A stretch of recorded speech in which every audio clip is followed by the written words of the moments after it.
Horns up and welcome to another episode of Headbanger's Kitchen. Today I've got a fantastic recipe for you, but I always say that, but today's recipe is a little extra special because many years ago I discovered my love for beef steak, and one of my favorite beef steaks that I've eaten over the years is from this place called Yoko's in Bombay. And if any of you have gone there, you know that diced steak and chips is to die for. So I'm going to recreate that for you today. And I guess Yoko's has become world famous now. They even have an outlet in Dubai. So I think many of you might have tasted this dish, and I'm going to show you how to make it at home. Like I told you on the last couple of episodes, I'm going to be repping some Indian metal bands, and today I'm wearing my Beaver C t-shirt. So you can click on my t-shirt and watch my interview with them on Headbanger's Kitchen. They're a kick-ass stoner doom metal band. But anyway, enough of that for now. Let's go make that diced steak and chips.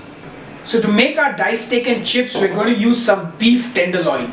Now in India, the cuts of beef are very limited, so we're sticking with tenderloin because you can pan fry that, you can make a steak out of it, and it's still juicy and tender. Most of the regular beef tends to become really hard and like a rock, so I prefer to use tenderloin for this. Oh, and it's not actually cow, it's water buffalo. Anyway, we're going to start by cutting our tenderloin into nice thick cubes. And you want to cut this as evenly as possible so that it cooks evenly. The next thing we're going to do is season our beef with a little bit of salt and pepper. That's it. Just as simple as that. Mop up all that seasoning from the board, and now our steak is ready to fry. So we're going to get our gas on a nice high heat and heat up some olive oil. And you want to see the pan start to smoke. And we're going to put in our beef and fry it on both sides till it's a crispy golden brown. And remember, don't crowd the pan, we're going to fry it in 2 batches. And that's perfect. You want that lovely golden brown color on the beef. And like I said, you just want to sear the steaks and then remove them. And you can see that's done on both sides. We're going to get it out of the pan now.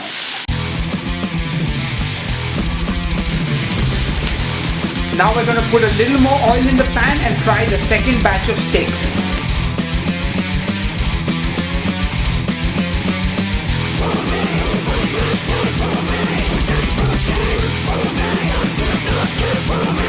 Now as soon as that's done, we're going to deglaze the pan with a little bit of water. And deglaze the pan.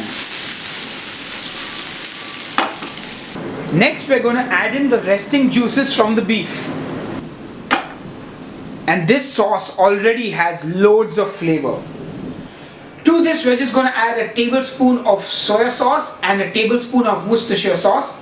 Now a little bit of trivia, and I bet you didn't know this. Worcestershire sauce has anchovies in it. So if you're a vegetarian, be careful when using it. Make sure you stir that all around, let it mix together. We're going to add in a little bit of freshly cracked pepper. Now we're going to turn up the heat on the sauce because we want to reduce it down to a nice sticky consistency. Now we're going to turn it up to high, reduce the sauce a bit, add in our cooked beef. Once it's nicely coated, get it off the gas.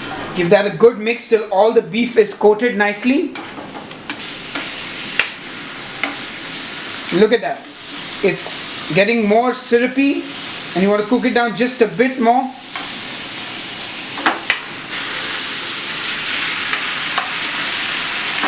Look at that. So we're going to take it off the heat and turn off the gas. And we're going to serve our steak on a bed of delicious French fries. I've cheated a little bit. I use store-bought French fries because the potatoes in India are very moody. Let me just put it that way. And then we're just going to drizzle some of that reduced sauce on top of it.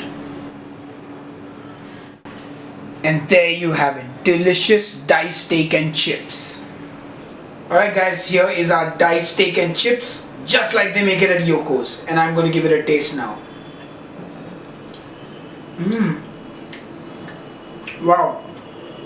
I'm not kidding guys. If you ever ate at Yoko's and you try this recipe at home, you cannot tell the difference. The beef is perfectly cooked. The sauce is lovely and thick. And French fries.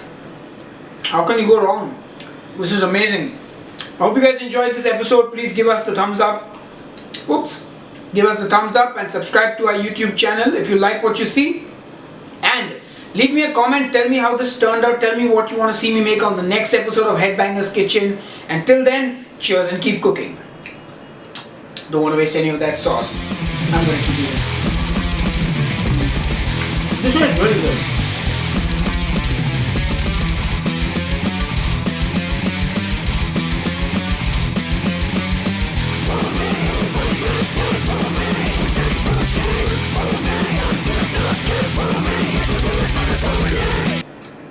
I think the first time I went to Yoko's was like in 1995 or was it 94?